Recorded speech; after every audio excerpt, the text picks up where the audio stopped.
Hello, my friends. Welcome. My name is Joe. This is the Joe Martino Show. If you are new here, welcome. If you are a returning friend, welcome back.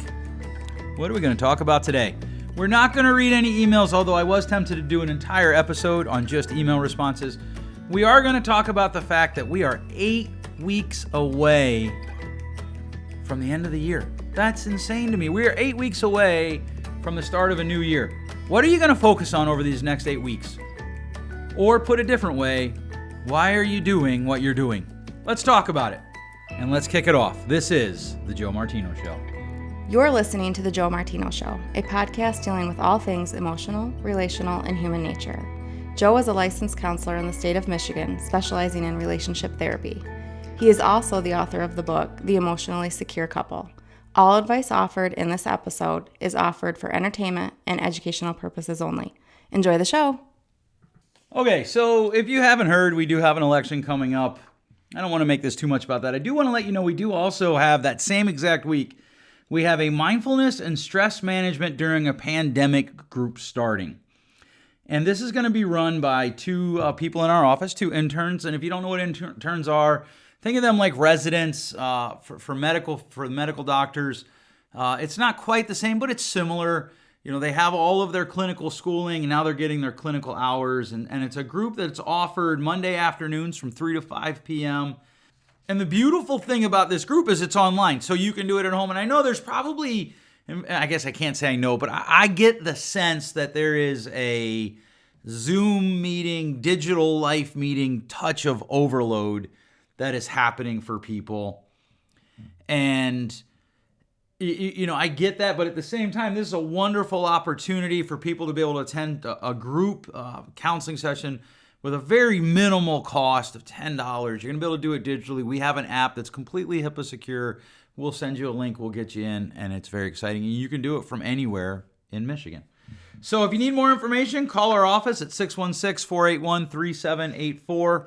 That number is 616-481-3784. I do also want to make you aware that I am the keynote speaker this year dealing with being a survivor of suicide. So if you have a loved one, a friend, someone you cared about who died by suicide, we're going to be discussing the aftermath that it leaves for those of us who are left behind.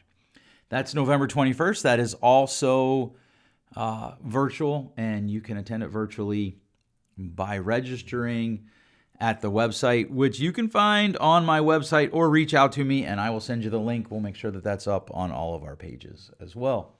Actually, let me just give you that webpage. It is www.wmsosl.com. Click on the register button. Once again, that is www.wmsosl.com. Click on the register button, and it is free. Be a good time. It is a Saturday morning, the 21st of November. All right, now you're hearing me put my iPad down, which had my notes on it, and it's on paper. All right, so let's talk about, what should we talk about? We could talk about the election. We could talk about COVID. Cases are up. Opinions are up. We could talk about a lot of things. I want to talk to you about the fact that there is roughly 8 weeks left in 2020, and what a year it's been, but roughly 8 weeks. And I want to ask you a question. What is it that you want to be? One of the things that I am constantly running into as I talk to people, one of the things that we as professional mental health therapists are constantly running into when we talk to people is this myth, this false belief that personality is permanent, that your life, whatever it is, you're kind of stuck, and there's this kind of fatalistic, well, my life is what it is, and I'm stuck with it. And even when it comes down to like, well, you know, we've got to have family time for Thanksgiving and Christmas and New Year's. And we talked about that last week a little bit. One of the things that you have to do, and there's a bunch of emails again this week. I appreciate those. If you'd like to email me, I'd appreciate it if you sent the email to joe@joemartino.com. But one of the things that tends to run is we tend to think we have to do things, and we don't typically step back, pull back from them, and examine them. So I was talking to someone recently that someone was my wife, and we were talking about how we believe that almost all of our issues that people are running into, they are rooted in trauma and anxiety. And a lot of times, there are trauma responses that become internalized, and they become the way of life for someone. And that person falsely believes that that's just it. That's all that they can hope for. That is what they have for the rest of their life. They are in this trauma response. And that is a position that, of course, we do not agree with or subscribe to. But one of the things that you have to do if you're going to process your grief is you have to pull back and kind of take a bird's eye view at your life, right? Where am I versus where do I want to be? And one of the things that we want to process is what's going on in your life that you would like to change in the next 8 weeks. You've got 8 weeks left for this year as you set yourself up for 2021, as you roll into the holidays. And one of the helpful tools that you can do this with, or that you can utilize to examine your life with, is just a sheet of paper and a pen. Take out a sheet of paper. I would turn it sideways. Draw a line about 4 inches into the paper from the left side and write down. Now, here's what we're doing. If we're looking, okay, what are our daily activities? What are our monthly activities? What are our holiday activities? Write down the things that you do, the behaviors that you do. Check, check, check, check. So like if I were doing this today, I would put down 8 a.m. recorded a podcast. 8:45 edited podcast. I don't know. Actually, it'd be a little bit longer than that, but whatever. Saw clients. If I did yesterday, saw clients, had a meeting with a business partner. These types of things. What did you do? Took my kids to school. And then you're going to write on the other side of the line, you're going to write why you did them. This is important because it can provide insight into what we're doing. So maybe I didn't, knock on wood, but maybe I had a fight with my wife yesterday at 9 o'clock. So I'd put down yesterday, 9 o'clock, had a fight with my wife. Why? Because she was trying to fight with me. That's a joke. Because, and then I'd write the reason. But now I want another line about 4 inches across. This is why I say turn the paper on its side. And I want to write, okay, well, what did that why? Why was that why important? And here's what we're looking for. What did you do? Why did you do it? And why was that behavior the best response to that stimulus, to that why? So, well, we have to go to my family's for Thanksgiving. Why? Well, because I'm trying to think what's an answer I typically hear. Well, because we want our kids to have great memories with their cousins. Okay, are you achieving that, or are they watching distress and anxiety and problems? Well, because I love my family. Yep, okay, great. So can you love them and not go there for Thanksgiving? And I just bring that up because honestly, if I get 10 emails, 10 conversations, it's about stuff like that. Or Christmas. I want one of the most common ones I'm going to start getting here. Well, actually, I've gotten a couple, but I'll get a lot more here in the next few weeks. Is my spouse wants to go to his parents, her parents for Christmas Day, and I don't. I want to stay home. To which I always step back and say, well, why? What is it that you're trying to do? Where do you want to go? Who do you want to be? One of the things that concerns me is we're not stopping to think deeply about our lives because we've not learned to deal with anxiety. We're in our society, maybe not you, okay, I want to be clear on that, but we're mythologizing anxiety. It's like it's some sort of monster that can't be dealt with, can't be lived with. All we can do is hope to survive the day. And I just refuse to believe that's true. There's got to be more. And it starts with this why question. I've talked about it ad nauseum before. So what, why, then what? This is not that episode, but it is a start there. Like, okay, what did I do? What did you accomplish? Because everything we do is either to avoid something or to gain something. Everything. So if you're having a conflict with your spouse over whether or not you should go to your in-laws for Christmas or stay home, well, what is it that we're hoping to achieve? What is the desired end goal? And this is the same thing we need to ask ourselves for. Okay, I got 8 weeks left in this year. What's my desired end goal for 2020? It's not that I'd love for the virus to go away, but that isn't how viruses work. It's not even, my desired end goal doesn't have much to do with the election. Obviously, I hope that our country responds well to whoever gets elected. But What is your desired end goal? And here's the thing: how much of your desired end goal do you control? And so sometimes I talk to people and they're like, "Well, I want to do this," and it's just not realistic.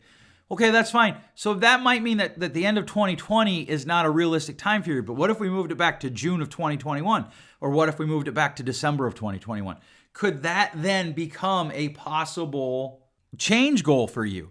How do we facilitate change in our own lives? The first thing we do is we start with this: what did I do and why did I do it? So start with that paperwork of, okay, this is what I did. And you can do this. When I was first introduced to this idea, it was just write down as many things going 24 hours back or 36 hours back as you can remember. And some of them are going to be, and here's the trick here, we have to be really honest with ourselves. And if you're going to be really honest with yourself, some of them are going to be not the greatest, feeling to write down, like, okay, well, I did this. I binged Netflix for 4 hours because I was numbing out, or my ADHD was high, or because I just didn't feel like getting out of bed.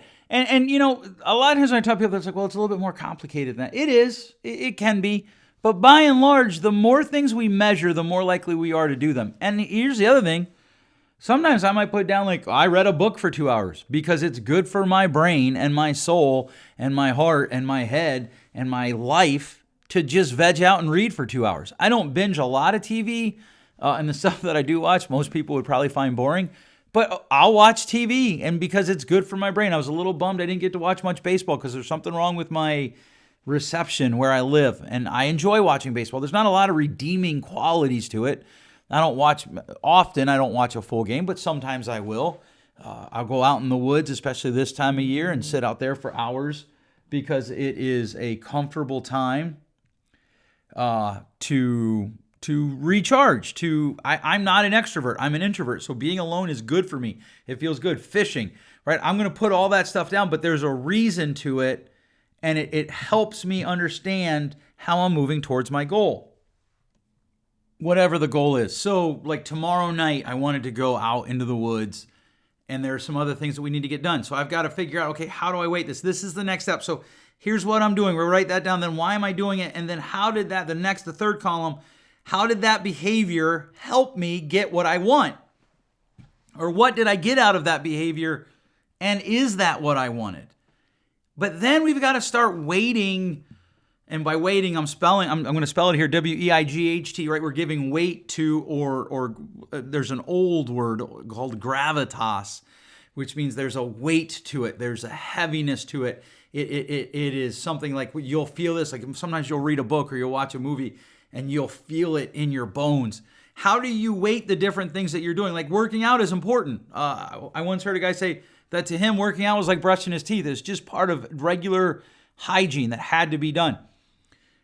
But here's the thing, if that guy's dad goes into the hospital, he works visiting his dad around his workout schedule because seeing his dad in the hospital is weighted more valuable, more important than his workout. And this applies to, okay, so everything that I'm going to do today. So like today, I have a break in my schedule from clients that is now filled because I'm helping someone out with a project that they're working on, and that has value. Tomorrow, I have things that I need to do around my house, and those have value, and they take precedent over other things coming in that I would like to do for fun because they need to get done. How do we assign value of importance, if you will, to what we're doing? And so as we look at the last 8 years, the last 8 weeks of the year, what are we going to do with them? What are the important things that we need to focus on? And how do we do that? And we've talked before about another thing. A lot of times when I see people have these conversations, they get into trouble because when they focus on what they're going to work on, they do that to the exclusion of other things that need to get done. So I've got a project that I'm working on over the next 8 weeks that has precedence, but not over going to work, not over the things that I have to get done, not over recording my podcast, which I think this will be the first year in the 3 years that I've been doing it, if we make it the last 8 weeks, I guess 7, because this one will be up by then, that I didn't miss a week for any reason. An episode went up every week this year.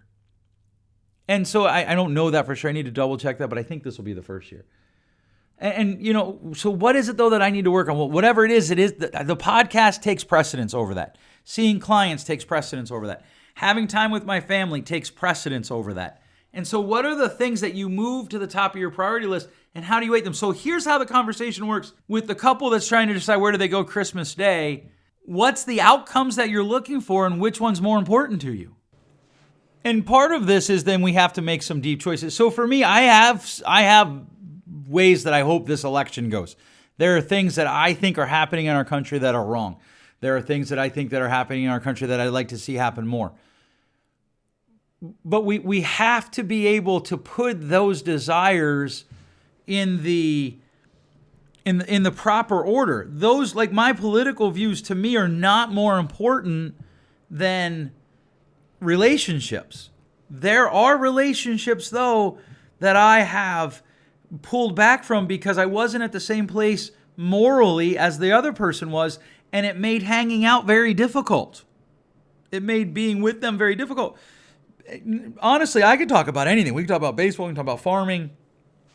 What do you want to talk about? We can talk about sweaters. I love sweaters. You want to talk about books? Let's talk about books. You want to talk about coffee and tea? I'd love to talk about tea. Right now, I got water boiling so that I can have some watermelon oolong tea while I make this recording. But there are certain things that if you want to talk about, either we have to say, hey, look, we disagree, and we can either have the conversation or not. But to me, this is a moral issue. But not everything's a moral issue. And so you got to kind of run that out and think that through. What is it that we're doing? As you look at the next 8 weeks, what are the things that you need to do that would just be good to have checked off by the end of the year? And one of the things to consider is, what are your expectations about it? So what do I want to accomplish? What do I need to do? What are my expectations about it? Because one of the things, like I'll tell you something that I tend to not let people into my inner circles if their response to hard things is, well, maybe we should stop. Because I don't need that negativity in my life. And I know that that's a funny post on social media, but for me, it is 100% true. I do not want that negativity in my life. Simply because it's hard doesn't mean we back away. And so I'm not going to not be friends with those people, but one of the things I'm going to do is I'm going to craft my life so that my friends that are in my inner circle, that's not their response to hard. And that's what I want you to take away from this episode. Whatever you do today is crafting your life, so be intentional about it. I hate personality tests, like I can't stand the Enneagram. I'm just going to tell you, if you didn't know, I'm just going to say it. I think it's just silly to think that 8 billion people fit into one of 8 categories. That's just crazy to me. And what's the one, I'm an ENFJ, Myers-Briggs, that they were just 2 people that needed to make money. They sold snake oil. And the evidence is in that, 30 years ago, it was, well, what color are you? There's a really fascinating book by a guy who is a organizational psychologist, and he talks about how his in-laws didn't want him to marry their daughter because he was a red and she was a white, or she was a red and he was a white. I don't remember. And it's just silly. And here's my beef with them. We're going to do a whole episode on that coming up. But here's my beef with them. When people try to do something that doesn't work, they're, well, I'm just a 3, I'm just an 8, I'm just a 7. And that is absolute, I want to swear. That's how much I hate them. That is absolute hogwash. I'm not swearing. I just want to. Because I'm number 9. Number 9s are the ones that want to swear. And I hate that. I have sat in the room with people and husbands have made dumb choices, and he was like, well, I'm a 3. No, dude, you're selfish. And do you want to be selfish? Because if you don't, then you need to ask yourself, what are the behaviors that I need to do that aren't selfish? Period. Well, don't stop selling yourself short. What is it that you want, and what are the behaviors that you have to do? Well, what if I don't achieve it? Well, then you don't achieve it. Then you are going to learn from it, and you're going to move forward. And if you don't learn from it, then you lost. But as long as you learn from it, you didn't lose. Right? And this even comes down to personality things. Like I had a client that we did this with, and one of the things that he wanted to work on, it was a 52-week. What am I going to work on over the next 52 weeks? And he broke his life up into different sections. And he said, I want to be funnier. I'm like, okay. I'm not really sure how someone becomes funnier, but let's talk about that. Let's lean into that. I had somebody tell me one time, I want to be more social. Awesome. Let's lean into that. What do you need to do to be more social? I had somebody tell me I want to be more compassionate. Awesome. What do you want to do to be more compassionate? How do we lean into that?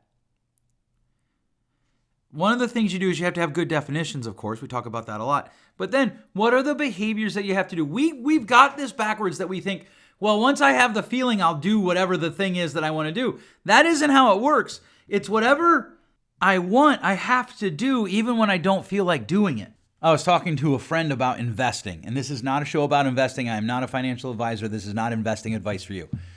However, I was having a conversation with my friend about investing, and I said, one of the things that you have to consider is what are the things that you need to put in your life that will help you have a disciplined approach to investing, where you will regularly invest money regardless of the ups and downs of your financial situation. And he said to me, I can't do that. And I said, okay, let's run the numbers, because I'm not sure I agree with you, because we do that in all sorts of areas. And one of the things that psychologically we know is people who put things on automated typically just adjust to that money coming out of their checking account without thinking about it. And so if you want to invest, if you want to get healthy, like maybe you want to do something weight-wise over the next 8 weeks. Maybe you want to write, a book. I don't know that you're going to write. I know NaNoWriMo is coming up here next week, starting Sunday. It's National Write a Novel in a Month contest. I think they marked the finish line at 50,000 words. 50,000 words in 30 days. You can do that math. That's a lot of writing. It can be done. I don't do it anymore because I've done it. In fact, I've succeeded twice. But I found something else that I like to do in November that requires more of my time and that I weight the return on higher than I do the return of the writing contest. So I don't do it anymore. It doesn't mean you can't. It just means I don't. That's part of the waiting process.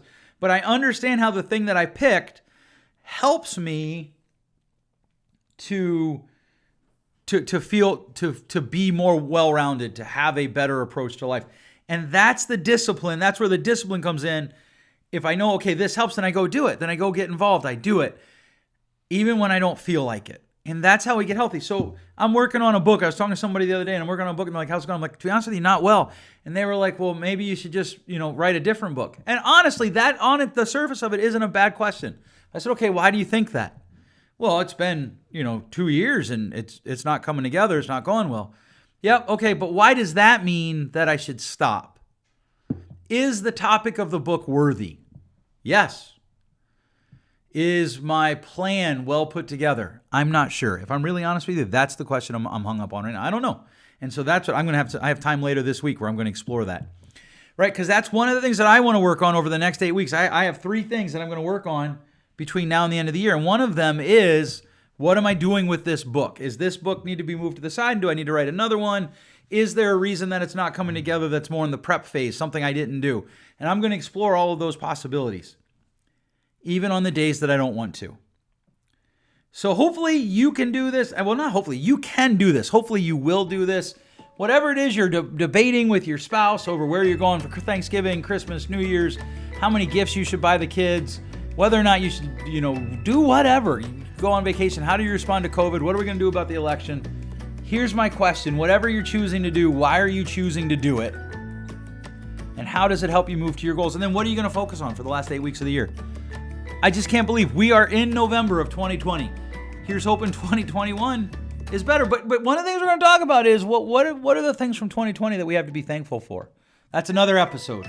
All right, if you enjoyed this podcast, please share it. I was talking to somebody just recently who told me they shared it because I said this at the end. I don't always remember to, but hopefully I will remember more often than not. Please, if you enjoy this, please share it with your friends. I can't tell you how valuable that is to us. That's the best form of marketing we have. Maybe put up a little reason why you like it or tell your friends about it. If we're not on a platform that you prefer to listen to, I know we're not on Amazon yet. I'm working on that. Google's about to change their platform, but as far as I know, I'm still there. But if I'm not on a platform that you think we should be on, let me know, and we'll get on it. Thanks so much for listening. We'll catch you next week. Thanks for listening. If you enjoyed today's show, please share with a friend. And hey, give us that rating in your podcast store. Until next time, change possible.